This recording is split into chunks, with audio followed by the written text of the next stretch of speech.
বন্ধুরা এই মুহূর্তে শুরু হয়ে গেল বার্ধক্য ভাতার ফর্ম ফিল আপ। সেটা কীভাবে করবেন আজকের এই ভিডিওতে কিন্তু আমি স্টেপ বাই স্টেপ আপনাকে পুরো কমপ্লিট ইনফরমেশনটা দিয়ে দেবো, ঠিক আছে। এবং সঙ্গে কিন্তু আমি জানিয়ে দেবো যে কী করবেন, কোথায় গিয়ে জমা দেবেন, কোত্থেকে এই ফর্মটা পাবেন, সমস্ত ডিটেলস কিন্তু আমি জানিয়ে দেবো।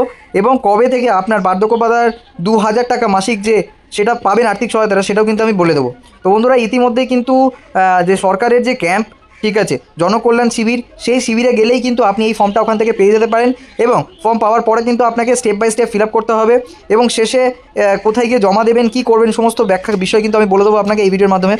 নমস্কার বন্ধুরা, স্বাগত জানাই আরও একটি নতুন ইনফরমেটিভ ভিডিওতে। আজকের এই ভিডিওটা কিন্তু খুবই গুরুত্বপূর্ণ হতে চলেছে। বার্ধক্য ভাতার, ঠিক আছে, আবেদন কিন্তু ইতিমধ্যে শুরু হয়ে গেছে। সুতরাং মোটামুটি যাদের বয়স মোটামুটি 60 বছরের ঊর্ধ্বে, ঠিক আছে, বা মিনিমাম 60 বছর, তারাই থেকে কিন্তু আবেদন করতে পারবে এই বার্ধক্য ভাতার জন্য, ঠিক আছে। তো দেখতেই পাচ্ছেন অ্যাপ্লিকেশন ফর্মটা এই মুহূর্তে অন স্ক্রিনে, ঠিক আছে, যেখানে কিন্তু স্পষ্টভাবে পুরো জিনিসটা কিন্তু লেখা আছে। আমি এক এক করে স্টেপ বাই স্টেপ আপনাকে ব্যাখ্যা করে বলছি। দেখুন এখানে আমাদের টপে লেখা আছে government of West Bengal Joy Bangla pension scheme. Joy Bangla pension কি হচ্ছে কি এক ছত্র প্রকল্প, অর্থাৎ যার আন্ডারে একাধিক প্রকল্প কিন্তু রয়েছে, তার মধ্যে থেকে বার্ধক্য ভাতাও কিন্তু অন্যতম, ঠিক আছে। তো এবং এখানটায় ফর্মে দেখতে পাচ্ছেন যে ফর্মের বাঁ দিকে কিন্তু আপনারা দেখতে পাচ্ছেন যে এখানে একটা ফটো পেস্ট করার জন্য কিন্তু একটা অপশান রয়েছে, যেখানটা আপনাকে আপনার পাসপোর্ট সাইজের ফটো একটা প্রিন্ট করে এখানে লাগিয়ে দিতে হবে। এবং পুরোপুরি এখানে স্পষ্টভাবে বলেছে যে to be filled in English block capital letter only, ঠিক আছে। Please check appropriate boxes whenever applicable, mark field are mandatory, অর্থাৎ স্টার মার্কস দেওয়া যে ফিল্ডগুলো সেগুলো কিন্তু মাস্ট আপনাকে ফিল আপ করতেই হবে, ঠিক আছে। এবং যেখানে যেখানে টিক দেওয়ার মনে হয় সেখানে সেখানে আপনাকে টিক দিতে হবে। এবং পুরো ফর্মটাই কিন্তু ইংরাজির বড় হাতের হরফে বা অক্ষরে কিন্তু লিখতে হবে আপনাকে, ঠিক আছে। তো প্রথমে এখানে দেখতে পাচ্ছেন, দেখুন যে অ্যাপ্লিকেশান ফর তপশিলি বন্ধু জয় জহর, এইখানটা একটা ওখানে কিন্তু আপনার অপশান থাকবে বার্ধক্য ভাতা, ঠিক আছে। তো সেখানটা হচ্ছে কি আপনি টিক করবেন। এবং তারপরে কিন্তু আপনার পার্সোনাল ডিটেলস, অর্থাৎ আপনার বেনিফিশিয়ারি নাম দিতে হবে। এখানে উনি মেল না ফিমেল সেটা এখানে টিক করতে হবে, ঠিক আছে। ডেট অফ বার্থ অর্থাৎ জন্ম তারিখ দিতে হবে আধার কার্ড অনুযায়ী, ঠিক আছে। এবং 1/1/2026 পর্যন্ত তার বয়স কত সেটা দিতে হবে। তারপরে তাকে দিতে হবে তার বাবার নাম, তার মায়ের নাম, ইনি SC ST, ঠিক আছে, কোনটা সেটা কিন্তু দিতে হবে, ওকে। এবং এখানে হচ্ছে কি রিলিজিয়ান দিতে হবে, ধর্ম দিতে হবে এখানে, ঠিক আছে। এবং তারপর এখানে ম্যাটেরিয়াল স্ট্যাটাস অর্থাৎ কি ম্যারিটাল স্ট্যাটাস, ঠিক আছে, যে ম্যারিড আনম্যারিড উইডো, ঠিক আছে, মানে বিধবা নাকি কি কি সেগুলো কিন্তু এখানটা দিতে হবে, সেপারেটেড সেটা দিতে হবে। তারপর এখানে যদি তার হচ্ছে কি স্বামী বা স্ত্রী থাকে তাহলে তার নামটা এখানটায় দিতে হবে। এবং মান্থলি ফ্যামিলি ইনকাম কত সেটা কিন্তু এখানটা দিতে হবে। তো এই পার্ট করে কিন্তু আপনাকে পার্ট বাই পার্ট কিন্তু এরকমভাবে ফিল আপ করে যেতে হবে। আপনার প্রথমে পার্সোনাল ডিটেলস, তারপরেই, ঠিক আছে, পার্সোনাল আইডেন্টিফিকেশান নাম্বারগুলো কিন্তু প্রয়োজন হবে। প্রথমে কাস্ট সার্টিফিকেট নাম্বার দিতে হবে এখানটায়। তারপরে আপনার ডিজিটাল যে রেশন কার্ডের নাম্বার সেটা কিন্তু এখানটা পুট করতে হবে, ওকে। আধার কার্ডের নাম্বার দিতে হবে, ঠিক আছে। AHL নাম্বার দিতে হবে। এবং এপিক এবং ভোটার আইডি নাম্বার দিতে হবে এখানটায়, ঠিক আছে, এপিক বা ভোটার আইডি নাম্বার এখানে দিতে হবে। তারপরে CAA অ্যাপ্লিকেশান স্ট্যাটাস যদি অ্যাপ্লিকেবল থাকে তাহলেই, না হলে কিন্তু দেওয়ার কোনো প্রয়োজন নেই। এবার অনেকে ভাবেন যে AHL এটা তো নেই আমার, এটা কি জানিও না, আপনার জানার প্রয়োজনও নেই, এখানে কিন্তু স্টার মার্কস নেই। অতএব আপনি কিন্তু না ফিল আপ করলে খুব কোনো সমস্যা হবে না। আপনাকে যেগুলো স্টার মার্কস আছে সেগুলো কিন্তু অবশ্যই করে কিন্তু ফিল আপ করতে হবে, ওকে। তো তারপরে এখানটা আপনার একটু নিচের দিকে যখন আপনি চলে আসবেন, এখানটা দেখতে পাচ্ছেন যে এই যে SIR হয়েছিল 2026 সালে, সেখানে কি মানে কী স্ট্যাটাস রয়েছে আপনার, weather case is pending in tribunal, এটা কি পেন্ডিং হয়ে আছে, যদি থাকে তাহলে ইয়েস, ঠিক আছে, হ্যাঁ, যদি না থাকে তাহলে নো, ঠিক আছে। এটা কিন্তু বাধ্যবাধকতা নেই, যদি অ্যাপ্লিকেবল না হয় তাহলে অসুবিধা নেই। যদি প্যান কার্ড থাকে তাহলে প্যান কার্ডের নাম্বার কিন্তু এখানে বন্ধুরা পুট করতে হবে আপনাকে, ঠিক আছে। এটা গেল প্রথম পাতার ফর্ম ফিল আপের ডিটেলস। তারপরে আপনার কন্ট্যাক্ট ডিটেলস চাওয়া হয়েছে, মানে স্টেট সবসময় এখানে আপনার ওয়েস্ট বেঙ্গল হবে।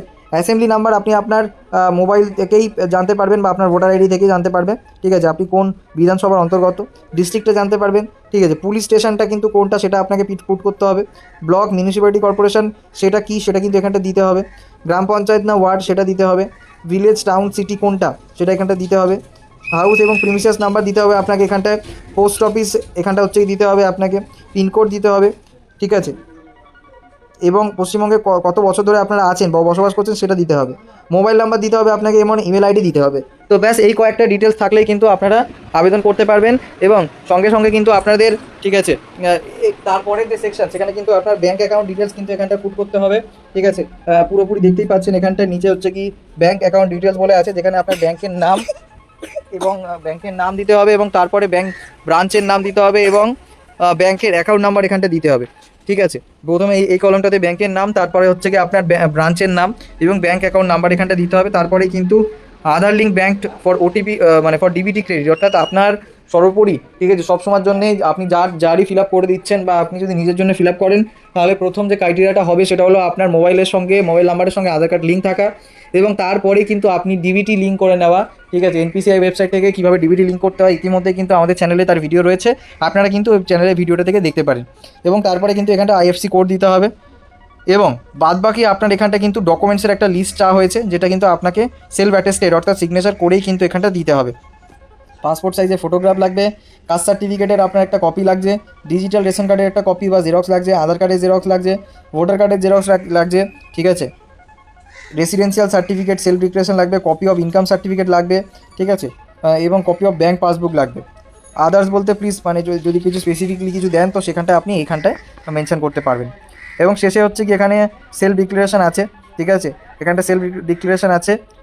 ওকে, এবং এর মধ্যে থেকে কোন স্কিমটা ধরে নিন যে সেলফ ডিক্লারেশন নমিনেশন। ঠিক আছে, in the event of my death I hereby nominate name address relationship. এখানটা আপনাকে একটা নমিনির নাম দিতে হবে, যেমন ব্যাঙ্কে অ্যাকাউন্ট খুলে নমিনি থাকে। ঠিক আছে, এখানটাও আপনার ধরে নিন যে আপনি যেহেতু বার্ধক্য ভাতা 60 বছরের ঊর্ধ্বে যদি কেউ মারা যায়, তো যে টাকাটা পেয়েছে বা জমেছে সেই টাকাটা তো কেউ না কেউ পাবে, তো সেটা কে পাবে তার হচ্ছে কি নাম দিতে হবে, অ্যাড্রেস দিতে হবে এবং রিলেশনশিপটা দিতে হবে এখানটায়। ঠিক আছে, এবং এখানটা দেখুন লিখে আছে I give consent to use of my Aadhaar number for authentication my identity for social security pensions. Presently I am receiving following pensions from central government, state government, local administration, government aid organisation, please check if applicable. যদি এই ধরনের কোনো রকমের যদি আপনি scheme পেয়ে থাকেন তাহলে আপনাকে সেটা টিক করতে হবে। ঠিক আছে, নিচে যতগুলো আছে, ঠিক আছে, এনএসএপি, ঠিক আছে, ওল্ড এজ উইডোজ পেনশন, ঠিক আছে, এনএএপি, ঠিক আছে, ন্যাশনাল, ঠিক আছে, ডিসেবিলিটি পেনশন, ঠিক আছে, old age pension, window pension, ঠিক আছে, উইডো পেনশন, ডিসেবিলিটি পেনশন। ঠিক আছে, এরকম করে যদি কোনো এর মধ্যে পান তাহলে সেটাতে টিক করতে হবে। ঠিক আছে, এইখানটায় আপনার সই লাগবে, এখানটায় ডেটটা দিয়ে দেবেন আপনি। ঠিক আছে, এবং বাদবাকি পার্টটা আর ফিল আপ করার দরকার নেই, এটা অফিসে ওখান থেকে আপনার কর্তৃপক্ষ ফিল আপ করবে, করে ওখান থেকে আপনার ফর্মটা কিন্তু সাবমিট হয়ে যাবে এবং আপনি জমা দিতে পারবেন, এবং পরবর্তীকালে আপনি স্টেপ বাই স্টেপ সমস্ত বিষয় সম্পর্কে কিন্তু ভালো মতো জেনে নিতে পারবেন। তো বন্ধুরা, এই ছিল আজকের বার্ধক্য ভাতা ফর্ম ফিল আপের সম্পূর্ণ তথ্য। আশা করি আপনাদের সমস্ত তথ্য বুঝতে কোনো অসুবিধা হয়নি। ঠিক আছে, যদি কোনো বিষয়ে কোনো ডাউট থেকে থাকে বা কোনো প্রশ্ন থেকে থাকে তাহলে অবশ্যই আমাদেরকে কমেন্টে জানাবেন, আমরা কিন্তু রিপ্লাই করে দেওয়ার চেষ্টা করব। এবং ফিউচারে যদি এর অ্যাপ্লিকেশন অনলাইনে আসে সবার আগে কিন্তু আমাদের এখান থেকে চ্যানেল থেকে আপনারা জানতে পারবেন।